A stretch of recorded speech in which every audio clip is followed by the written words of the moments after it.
The coffee cup shattered against the marble floor, sending shards of porcelain skittering across the restaurant like fragments of someone's dignity. Jessica Martinez stood frozen, her hands still outstretched where the tray had been, her heart hammering so hard she could hear it in her ears.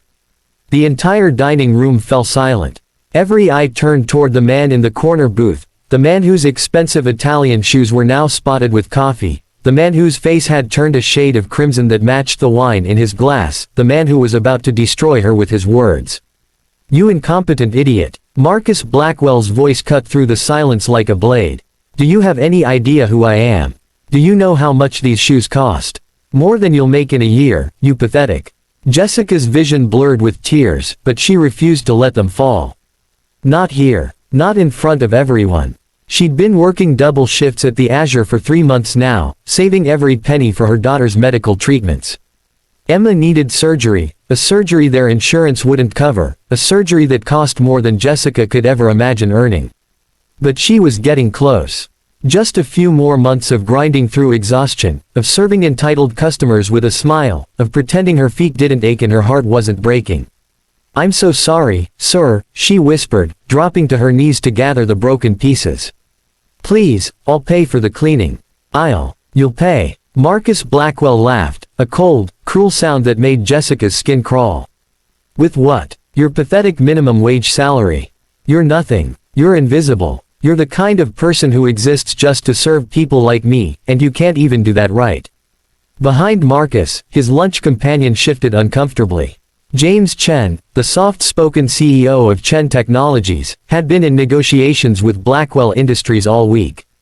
The $3.5 billion merger was practically signed, the biggest deal of both their careers. But as he watched this billionaire CEO humiliate a waitress over an accident, something cold settled in James's stomach. "Marcus," James said quietly, "it was just an accident. Stay out of this, Chen.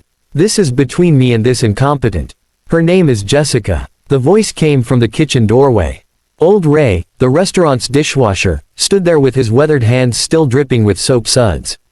He'd worked at the Azure for 30 years, and nobody had ever heard him raise his voice.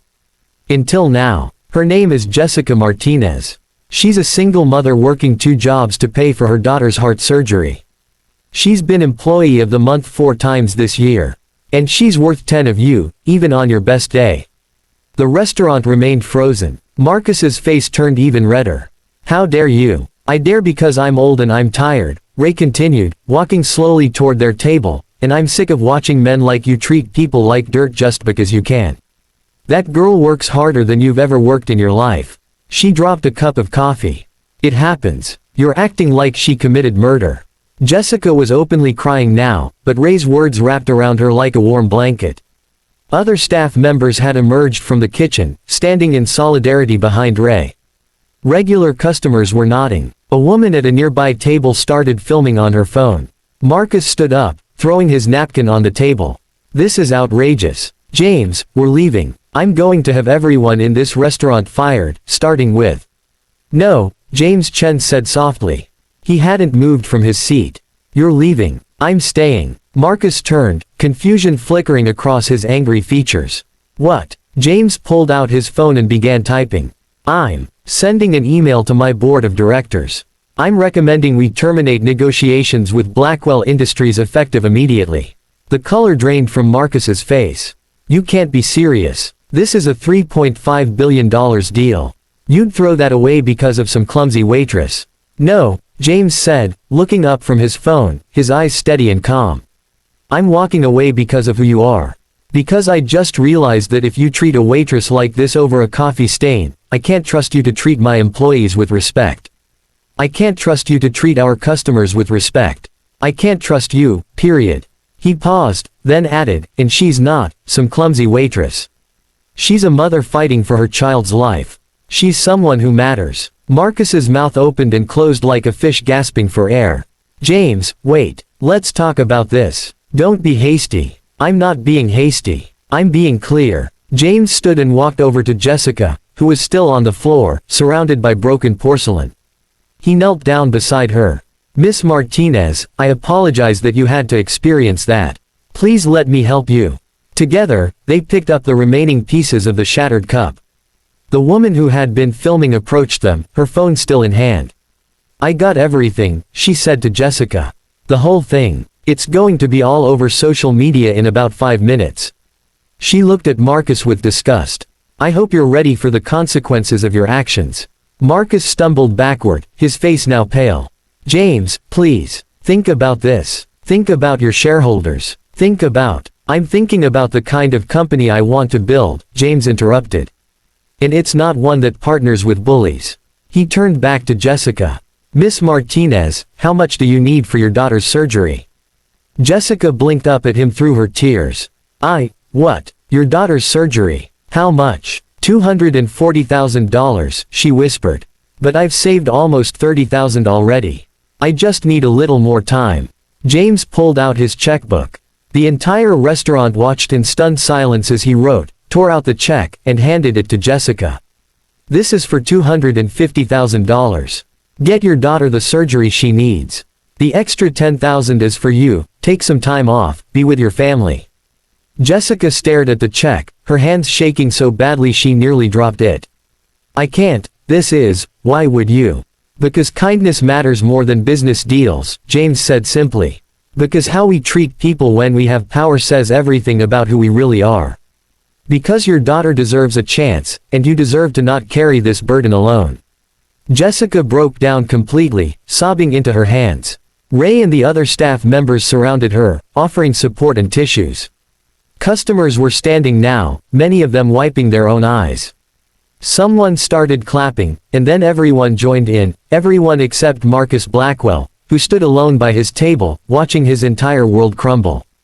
By the time Marcus left the restaurant, his phone was already exploding with notifications. The video had gone viral. #BlackwellBully was trending worldwide. His board of directors was calling for an emergency meeting. 3 other major deals were falling through. Companies were publicly distancing themselves from Blackwell Industries. But inside the Azure, none of that mattered. James Chen sat with Jessica, Ray, and the other staff members, listening to their stories, learning their names, treating them like the valuable human beings they were. He learned about Jessica's daughter Emma, who loved butterflies and wanted to be a veterinarian. He learned about Ray's grandson, who was in medical school. He learned about Maria, the sous chef, who was supporting her elderly parents. He learned that behind every uniform, every service job, every invisible person was a whole universe of dreams, struggles, and unrecognized heroism. 3 weeks later, Emma Martinez had her surgery. It was a complete success. When she woke up in the recovery room, her mother was there, holding her hand, tears of joy streaming down her face. "Mama," Emma whispered, "why are you crying?" "Because miracles are real, baby," Jessica whispered back. "Because kindness is real. Because good people exist in this world." James Chen visited Emma in the hospital, bringing her a book about butterflies and a small stuffed one to keep her company. Jessica tried to thank him again, but he shook his head. "You don't need to thank me," he said. "You reminded me why I got into business in the first place, to make people's lives better, not to make people's lives miserable." Marcus Blackwell forgot that. I almost forgot it too. As for Marcus Blackwell, he eventually issued a public apology, a carefully crafted statement written by his PR team. But by then, it was too late. His reputation never recovered. His company stock plummeted. He'd learned the hardest lesson of his life, that money and power mean nothing if you have no humanity, and that sometimes, the most expensive thing you can lose isn't a business deal, it's your character. The Azure restaurant became famous overnight, not for its food, but for being the place where kindness triumphed over cruelty. Ray's quiet courage inspired thousands. Jessica's story reminded people that everyone they meet is fighting battles they know nothing about. And James Chen's decision to walk away from billions reminded the world that some things, dignity, respect, compassion, are priceless. Sometimes the smallest moments change everything. A dropped coffee cup, a cruel word, a choice to speak up or stay silent. A decision to treat someone as invisible or to see them as fully human. In that moment at the Azure, in those few seconds when Marcus Blackwell chose cruelty and James Chen chose kindness, the world shifted just a little bit. Not enough for everyone to notice, perhaps, but enough to matter. Enough to save a little girl's life. Enough to restore one mother's faith in humanity. And sometimes, that's enough to change everything.